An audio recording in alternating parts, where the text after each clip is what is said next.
What is up, everybody? Welcome to the Movies That Make You podcast, where movies are more than just entertainment, they're a catalyst for meaningful conversations. I'm Jonathan Sprang, and I go by Sprang, and most weeks we dive into movies to watch in preparation for a new release hitting theaters. But we don't stop there. We explore the morals, the deeper ideas, and the life lessons that these films offer. This weekend, they are re-releasing Interstellar in theaters for its 10th anniversary. It's definitely hard to believe the movie is that old, but here we are. In honor of that, the boys and I are discussing a few Christopher Nolan films that we watched recently. We touch on the Dark Knight trilogy briefly, but really deep dive on The Prestige, Inception, and Interstellar. Very complex stories for these guys, but I'm super proud of their willingness to jump in and give them a shot. I was also impressed with some of the synopsis they gave and even some of the reenactments that were done during the podcast, even after one viewing. These kids are so awesome. I hope you enjoyed as much as I did. You can follow our movie journey and join the conversation on Instagram at Movies That Make You, and you can also check out all of our lists over on Letterboxd at I Am Sprang. You'll see all the lists that are movies that make you laugh, the movies that make you cry, the movies that make you scream, and everything in between. Drop us a message and let us know what movies have made an impact on your life. Before we dive into this week's episode, here's a sneak peek at the next 4 weeks of what's coming up on the Movies That Make You podcast. Next Monday, we will be doing a Joker-focused episode to gear up for the sequel to the 2018 smash hit Joker, starring Joaquin Phoenix, reprising his role, and also Lady Gaga as Harley Quinn. Kristen and I will talk about the original Joker movie, Dark Knight featuring Heath Ledger's Joker, Batman 1989 featuring Jack Nicholson's Joker. So hope you'll join us for that. The week after that, we will be into October, which means we will be talking all things horror. We'll have 4 episodes for you. Each of them has a different theme, and we are super stoked. The first week of our October series is going to be gearing up for Terrifier 3. In order to do that, we're going to talk through all the icons of horror. Freddy, Jason, Michael Myers, all of them, Ghostface, everything we can come up with. The second week of our October series, we will be discussing indie horror. And these are actually ones that Kristen ends up liking more than some of the more mainstream things. And so we'll have a lot of fun talking through those. The third week of our October series, we're going to have the boys in. Venom 3 comes out that week. So we're going to talk about the Venom series, including Morbius. I don't know if we're going to get to Madam Web, but we might, because it's horrifying. Hope those episodes excite you. And without further ado, let's get to the podcast. We are back for another episode of the Movies That Make You podcast. I am Sprang, and I got the boys. Let's go ahead and count it off from the youngest to oldest. Hi, I'm Zeke, and I'm 11. I'm Colton, and I'm 12, Dilly Dumpsters. I'm Jacob, and I'm 13. I'm 14. And we are going to talk today about director of movies that I love. And I know that some of the boys have seen some of his films, but this is all in preparation for a movie that's being re-released this year for the 10th anniversary of its release. That is Interstellar. And so we were talking about a few Christopher Nolan movies. So we watched 3 Christopher Nolan movies to gear up for this Interstellar release, including Interstellar. So we watched it at home to kind of understand it too. So we're going to talk about The Prestige, Inception, and Interstellar. But before we do that, let's jump in and kind of catch up on how everybody's doing. Connor, how's your week been? Why is that? Because I had to wake up early, and high school's just a lot. Yeah, that's understandable. Jacob, how about you? It's been pretty good so far. We got like 1 day left in the week, so I'm excited for the weekend. But yeah, I've been having to wake up early too, like around 5:15 for football. But other than that, it's pretty good. Cool. Going good. What about you, Colton? The week's doing pretty good because it just is, and I got my Chromebook so I can finally do stuff on it. It's pretty fun. What kind of stuff? Homework and games and schoolwork. Are you supposed to play games on it? Well, like if you have free time. Like I finished all my work in 3rd period, so I got free time. Oh, I got you. Okay, cool. Zeke, what about you? I've been doing pretty good. We did get the day off in PE for Chromebook passing out, and they did let us have 10 minutes of free time. Well, no, not free time. We could talk to each other. And today was Kona Ice. So for those that don't live in Wiley, what is Kona Ice? Kona Ice is shaved ice plus juice, or what's this? Probably syrup. Syrup. Flavorings. Syrup flavorings.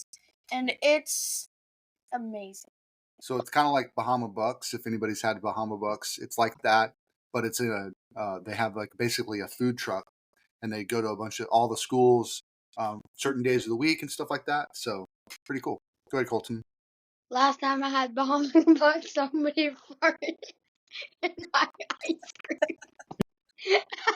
It's true. It's true. It tasted like fart. I said, A, A, A. That is so weird. I know your mom said that she tasted it too and it didn't taste right. I've never in my life had that happen. So Why would you taste a fart, and how? How can you taste it? That's so weird.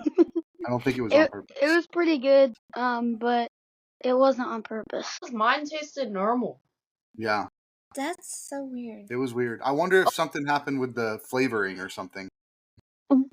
So before we jump into the 3 movies we're going to talk about today, I did want to touch on the fact that Christopher Nolan was director of the Dark Knight trilogy. So Batman Begins, The Dark Knight, and The Dark Knight Rises were all his films.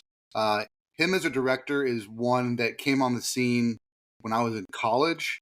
He came out with a movie called Memento that was like mind-blowing because it was done.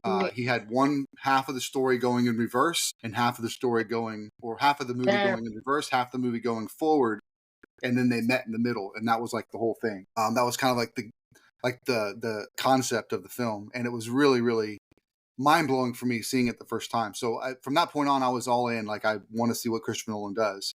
And Warner Brothers got him to come on board to do the Batman films, and so he wanted to reimagine them away from kind of the 90s version that became a little bit silly.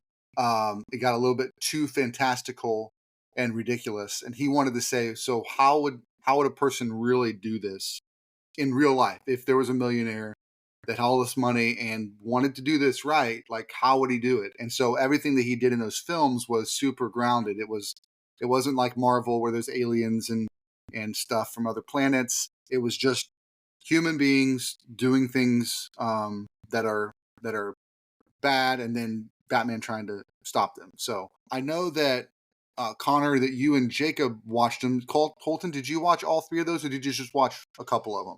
Only watched one. Yeah, I think the one with the Joker. It was Batman, Joker, and government people. Two-Face. So Connor, what did you think about his trilogy of Batman films? I thought it was pretty cool. I like the Batman. Yeah. I know that's your favorite. So what made it so much different for you? Like, the actor was a lot skinnier in the Batman, and the Dark Knight, he was a lot bigger. Okay, cool. Jacob, what about you? What was your take on his Batman movies? I thought they did it really well. It was very grounded, and it didn't go too, like, fantastical like you were saying in the 90s. But it did feel like, you were watching a superhero movie and they're fighting these bad guys that do all crazy kinds of stuff. But, yeah, I thought it was really well made. The thing that stands out to me about the Dark Knight trilogy with Christopher Nolan directing was the Heath Ledger Joker. It was just so intense, and something that we hadn't seen before in that way. So a little bit of a shout out. We are going to be doing a Joker episode. Kristen and I are going to talk through the Joker movie with Joaquin Phoenix. That's going to be coming up in anticipation of the new Joker and Harley Quinn film. So be sure to check that out.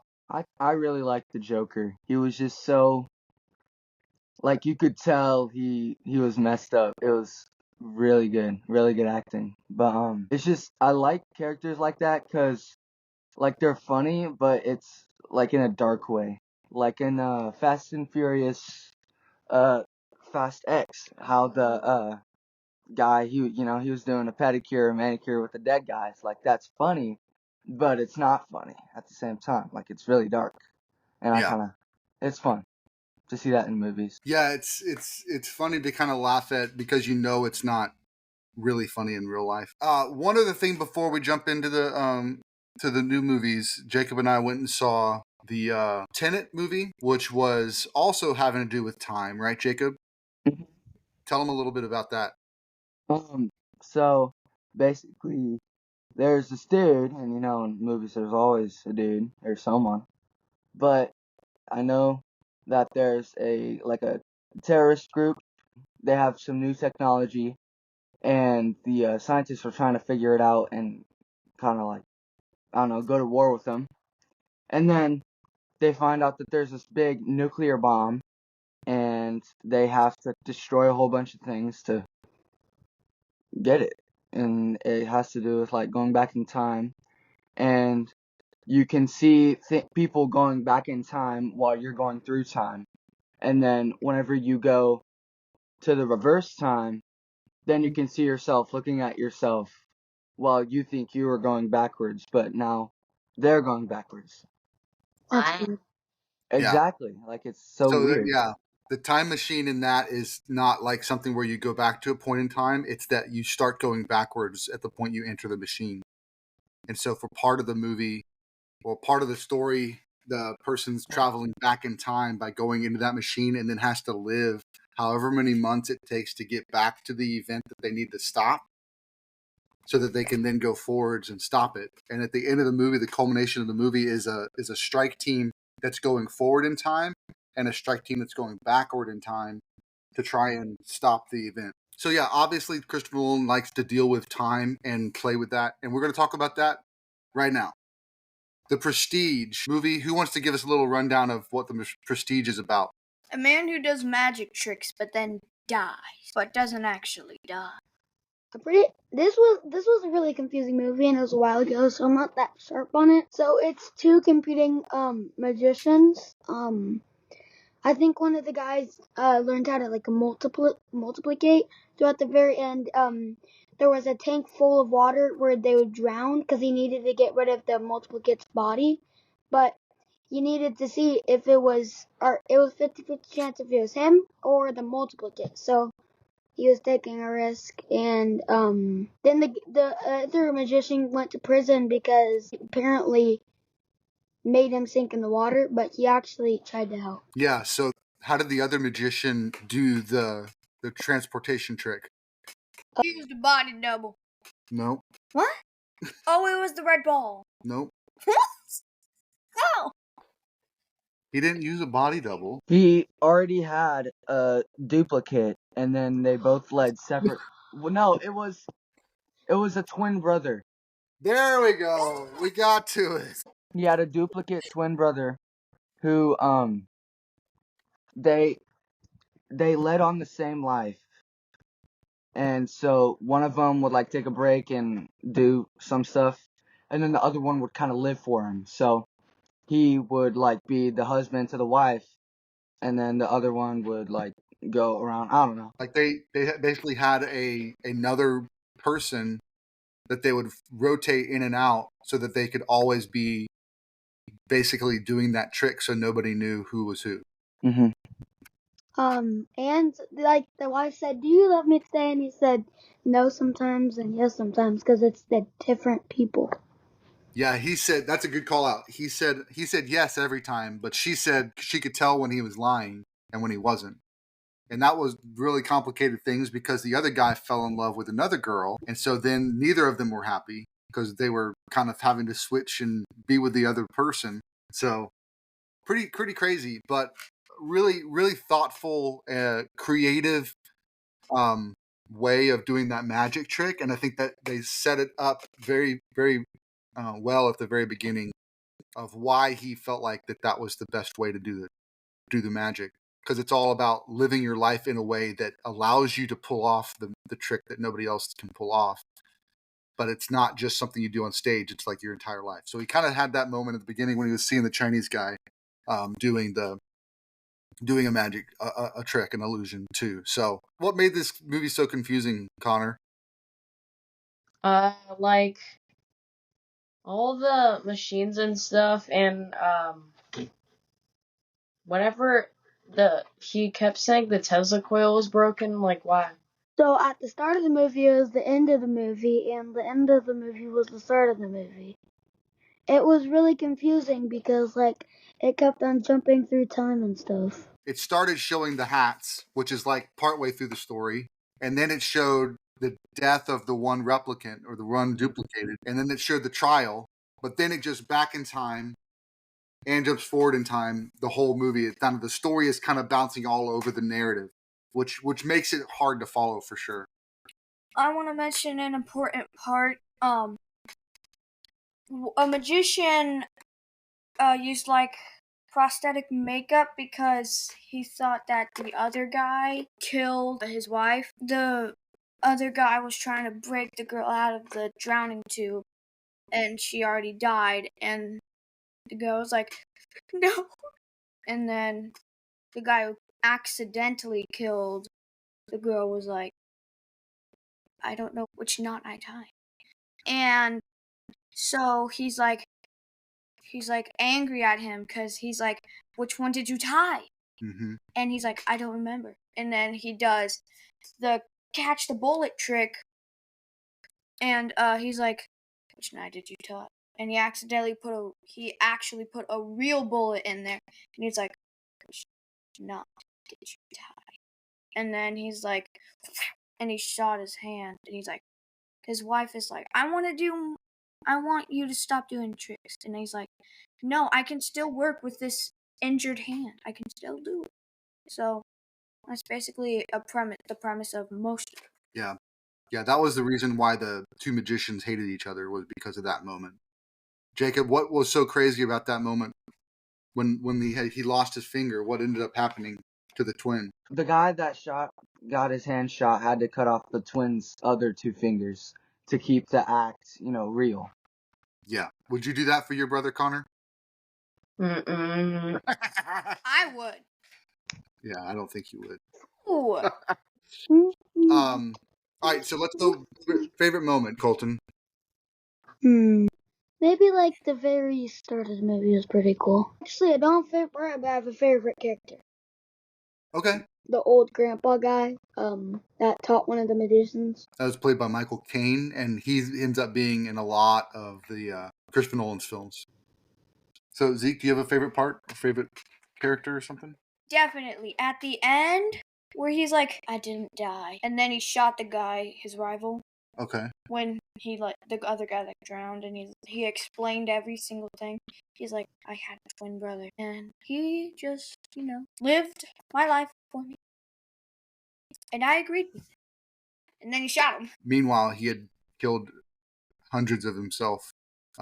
Jacob, what about you? Yeah, I think it was just a moment of realization for the other guy who kept on killing himself, and then he realizes that the other guy had a twin brother, and then that he thought died, and then it turns out like he's still alive. Okay, I got you. Yeah, because he ended up dying or being sentenced to hanging. Mm-hmm. And then he said abracadabra. Any last words? And he said abracadabra, and then hangs himself. And then the twin ends up showing up and killing Hugh Jackman's character. All right, so you said that there's hundreds of clones of himself dying, but if it was 50-50 odds, then how would he get 100? There's no way. Jacob, do you know what 50-50 means? Yeah, it means like it's either one or the other, and it's like equal chance for both. Yeah, it's about the chance. It's a 50-50 chance. It means the odds aren't going in either one of the favors. It doesn't mean the number of people. Like when you take a basketball shot, there's a 50% chance it's going to go in, or a 50% chance you're going to miss. What about Steph Curry? Right. No, that's a good call out. Yeah, so that's showing you the difference between somebody who's like Steph Curry, honestly his three-point percentage is probably close to 50%, which is really high for a 3-point shooter. So that's all he was saying about the 50-50. He wasn't counting the number of times he's done it. He was just saying, I don't know who's going to duplicate and who's going to die. So, Connor, after all of that talking, do you have a favorite moment or a favorite part now that you kind of heard some other people? Ooh, I like the one where he went, I think he went through a door and then like got all the way up on top of the stands. That's pretty cool. The movie's really good about displaying the tricks and making them really theatrical. And I think it's cool too, like for someone like him who likes to do the practical effects and doesn't like to do a bunch of CG stuff, where he's doing this story where one person is doing it completely organically and tricks him into thinking that he's going to do something scientific, so that the guy goes and then creates this duplicator with Tesla that then is using science to do this really fantastical thing. So it was really cool. All right, let's read it. Connor, why don't you go first? 4. Colton? 1.5. I'm sorry, I just didn't like it. Jacob? I'll give it a 3.5. Zeke? I give it a 4.5. It's pretty good. And I think I've got a 4 on our Letterboxd. So we'll go with that. Cool. So let's move on to the next one, who doesn't get any easier to understand, with Inception. Inception. Who wants to give us a rundown of Inception? So basically, everyone is in this dream world, but they don't know it. The entire movie, he has a totem. A totem is something that you have a physical characteristics where you know if it's a dream or not. If you, like a spinner top, you spin it, and if it keeps spinning forever, it's a dream. If it doesn't, it's not a dream. So it starts off where he wakes up on an island, and a guy's standing there. We don't know him yet, but he's like, I think I know you. And then it just cuts to another thing. They're in a dream, and he's trying to steal something, like an idea. Zeke kind of set it up. We start out, and then we meet the main characters, and they're in a dream, and they're trying to steal something. They're trying to implant something in this guy's mind to give up the company, I'm pretty sure. And they have to go through the 3 stages of dreams, where they have to leave one person in each dream to like stay. And it's like all moving at once. So if the van moves quickly to the right, everybody gets thrown to the right in the dream. So the guy doesn't know it's a dream, but they do. And I'm pretty sure in all of the dreams he figures out it's a dream, but then they go to the next. Yeah, that was the kind of the turning point, was when he started to figure it out. They just decided that they would go ahead and lean into that and tell him, you're in a dream and we need to get you out, and we need to, all that stuff. And so they ended up bringing him in on the heist to plant the own idea in his own brain. So really crazy. I want to say something about a little, it was a scenario, the Mr. Hunt thing, where he's like, you're actually in a dream, and I'm here to help you know it's a dream. I want to protect you. Can you remember anything past this dream? I know it takes years of practice, but I know you can do it. He went through dream training, and he figured out, his consciousness figures out it's a dream, and there are a bunch of, SWAT team, ops moving in. Yeah. And the SWAT team was actually his defense mechanism against them, but Leonardo DiCaprio's character, Cobb, flipped it on him, and he thought that they were his team, and these were all the bad guys. Pretty cool concept, to be in dreams and then to somehow kind of do that. Connor, what'd you think about this movie? I thought it was cool. I think I understood this one more than the magic one. Even though it's more complex idea, the storytelling in it is linear, so it's easier to kind of see what's going, because it doesn't jump. It's not also jumping in time with this complex idea. So that's good. Jacob, what about you? What did you think? Overall thoughts? I thought it was a really fun movie. It had a lot of action and just fun moments. And I realized, so the whole reason it's called Inception is because instead of deception, which is where you're trying to make somebody think someone else from the outside, they're going in a dream and they're trying to decept them in a dream. So it's Inception. Okay, cool. Yeah, I'm pretty smart if you didn't notice. Colton, what are your overall thoughts about that one? It was better. I would have given it a 5 if I just knew what it meant. So I didn't know what that meant, and I didn't know what was happening until halfway through the movie when you told me. Yeah, it's definitely a complex idea to try and follow when you've got an 11-year-old brain. Zeke, what about you? Overall thoughts? Really good movie. At the end, I was really confused, but it was great. Now I understand it because I'm 11. I got an 11-year-old brain, big brain. So Yeah, I understand it. They were all in a dream. It was all a dream. sort of. Yes. It never stopped spinning. Well, that is one of the cliffhangers of this film, and that's what a lot of people debate at the end of the film, as Zeke was mentioning, about the totem and it's spinning, and when it falls, it means it's in real life. When it stays spinning, he's in the dream. It's kind of like his way of keeping a hold of reality. That ended up being his wife's totem. His wife killed herself because she thought she was in a dream world and wanted to wake up. And so he can't go home anymore because of all that. So he's trying to get back to his kids. At the very end of the movie, he spins the top, but then he sees his kids and he runs to them. And then the camera zooms in on the top and it doesn't stop before it cuts to black. But Jacob, what do you think? I think You think? I want to. I think that it kept spinning, but I wanted it for it to fall. Okay. What about you, Colton? I think it spinned until the very end, then it fell. You think it probably fell?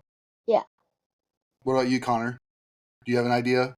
What do you think? Just philosophically, because we didn't see it fall, but do you think that he was still in a dream world, or do you think he was in reality? I think he was in a dream. Yeah? Zeke, what about you? Ditto.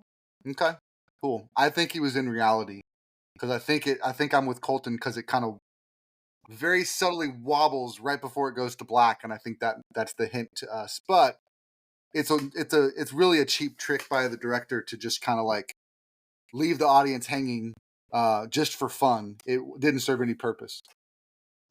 And because there's no Inception 2. That's another reason. We haven't heard of one yet. That is one thing that Christopher Nolan wasn't really into, was doing any sequels. And the only reason he did the Batman ones is because he made a deal with Warner Brothers to get the ability to have the funding for his films. And so they asked him to do the Batman movies. All right, I'll do a Batman movie. I'll do a movie for me. I'll do a Batman movie. I'll do a movie for me. And so that's how the contract was kind of written up. And so after Batman Begins, he does The Prestige. After The Dark Knight, he does Inception. And after The Dark Knight Rises, he did Interstellar. So it's back and forth between his own ideas and then the Batman films. Any cool moments, any favorite moments from the movie for Inception? Whenever they're in the van and they're like falling down and they're all like moving or floating in the dream. That was pretty cool. At the very end, the very, very end, when the top spins and maybe fall down, then it doesn't fall down. Okay, what about you, Jacob? I just really liked the whole idea that time moves slower in a dream, or time moves quicker in a dream, and then so like an hour in a dream. You have more time. Yeah. Our dream is hell. Yeah. My favorite part was the fight scene where the rotating motel room, Joseph Gordon-Levitt's fighting the guy running on the hallway and everything's spinning. That was amazing. It's very close to Connor's spot, and then at one point time stops, but pretty cool. But yeah, I think it's because the van in the top dream is like curving. There's like going around a curve or wobbling, so everything's moving like off in the bottom dream. Cool. All right, let's go ahead and rate it. Jacob, why don't you go first? I'd rate it a 4. Colton? 3.5. Connor? 4.5. Zeke? 5 out of 5. And I give it a 4.5, if not a 5. This is one of my favorite movies. So pretty cool. All right, let's move on to the last one. The last one we're going to talk about today is Interstellar. Why don't you give us a rundown, Colton? Well, these guys are their world's about to die because all the crops are dying and the corn is the last one, I'm pretty sure. And the girl's room, she keeps on saying stuff falls from her bookshelf, and books fall as saying words and stuff, and like there was dust that told them the coordinates where they needed to go. So then the guys went on the mission to go find other life on planets which was near a black hole and a wormhole. So the wormhole, you go wormhole, and then you fly out to a different place, which like is really quickly, and it's like the Disney Fast Pass. But whenever they got there, they looked for these planets, and there was this mean guy who broke down one of the ships. So one of the guys had to fall into the black hole, where he was in this like weird dimension that people built, or they said something built it, and then like he was behind his daughter's bookshelf making those words and doing the dust. So it was him the whole time. So it's him reacting to himself. So it was weird. And then when they come back, their world was like a V-ish. That was a V. and their daughter was like super old and stuff because 1 hour there was 7 years in real life. I think it was in a different dimension where gravity had a different formula or something. You're talking about the place that they lived at the very end? Yeah. It's a circle, like a donut world.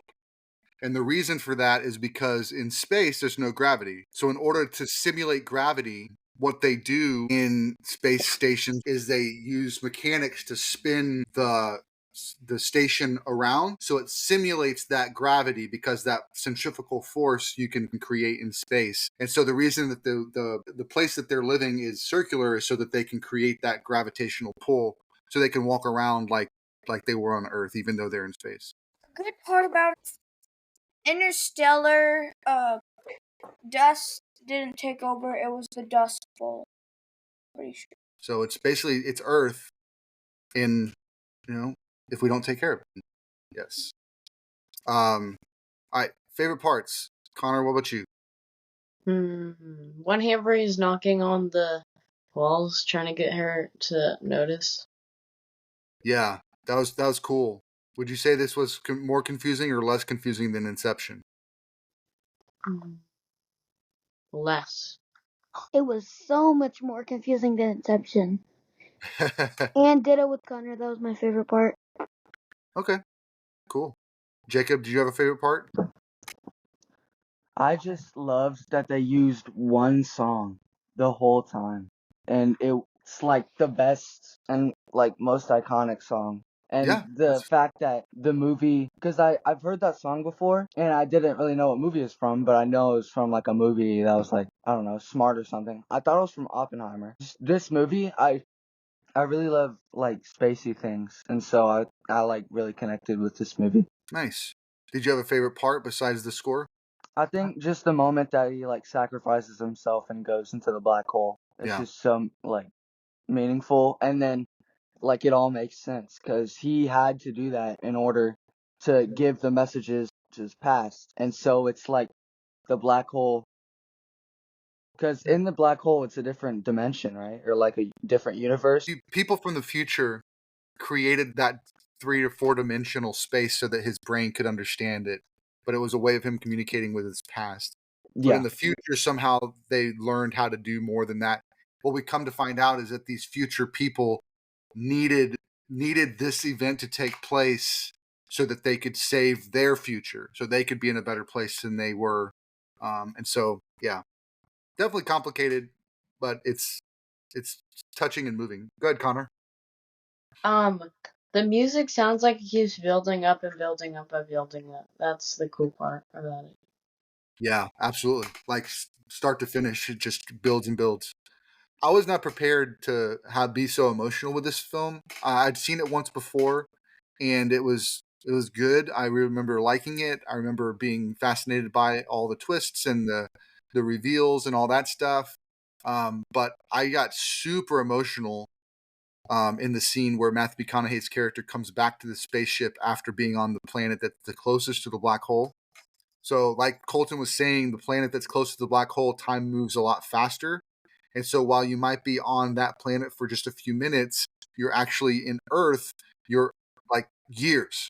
And so, he ends up losing like 20 or 30 years of his life on Earth by being on that planet for a short amount of time. And so, when he gets back, he's got all these messages from home where his son is basically, his wife's made him like give up on him. His daughter never talked to him. His daughter finally did, and so it's just all of this emotion of all of um, the beauty of that relationship of him wanting to try and save the world, but also wanting to try to save his kids and all of that. It just hit me, and I was just sitting over there bawling like my eyes out, and I wasn't prepared for that. So that's kind of how it hit me. The first recording she ever made was when he was the same age as her. Yep. And she's like, guess what? Same age as you. Still waiting. She was waiting for him to return because he said he would. And then it took so long that everybody gave up. But then he ends up returning. But it's just years and years later. and she ends up being the one that helps them solve it because he gave her the code. He gave her the thing that unlocked the code to make sure that they could survive. So anyway, pretty crazy film. Let's go ahead and rate it. Zeke, why don't you go first? I rate it a 5 out of 5 because it was just, I almost bawled my eyes out too. It was relatable, man. I was just sitting there about to cry. What about you, Colton? What'd you give it? I give it a 5 Say out it of again. 4. Do you mean a 4 out of 5? No, 5 out of 4. That's how good it was. Oh, okay. Cool. Jacob, what about you? I'll give it a 5. And Connor? 5. Wow, that's awesome. I'm glad you guys liked it. I know it's confusing, and it might not be able to follow it all well, but I'm glad you guys still enjoyed it for what you could get out of it. So that's fun. All of his movies are really thinkers. So What'd you give it? I give it a 5. Actually, I think 4.5. You broke 4.5. the streak. Yep, you're getting pink eye tonight. I'm banned. I'm banned. This streak. What did I'm I banned. do? All right. Cool. 5 out of 4. Well, anything else you want to say about the Christopher Nolan? Do you like Christopher Nolan movies? Yeah. Well, he's 2 I for think 3 we'll- out of my likings. Yeah, for sure.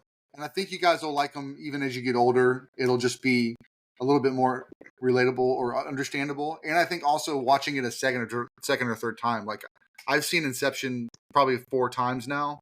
So it's really easy for me to kind of follow along. But seeing it your first time, like I didn't understand it either, Connor. So it's just super complicated. And even Interstellar. But seeing it a second time helps you kind of really solidify those parts in the story. So fun times. Yeah. How many times did you see Endgame? I think I saw it 17 times in the theater because we had the AMC stubs, and so we're not sponsored by them, but we'd love to be sponsored by them. We have the AMC stubs, so I can see a movie, without having to pay for it, except for the monthly subscription. So I went and saw it like on weeknights and weekends that I didn't have kids. Oh, we don't want to be sponsored by AMC. We want to be sponsored by Alamo Drafthouse.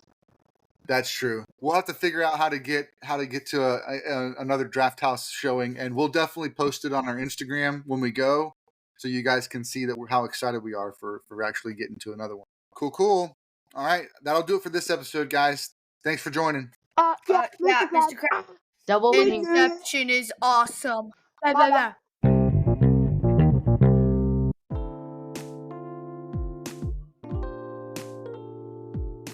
Thanks so much for listening to the Movies That Make You podcast, where movies are a catalyst for meaningful conversations. We hope that you'll give us a like, a share. Let us know you were here over at our Instagram at Movies That Make You.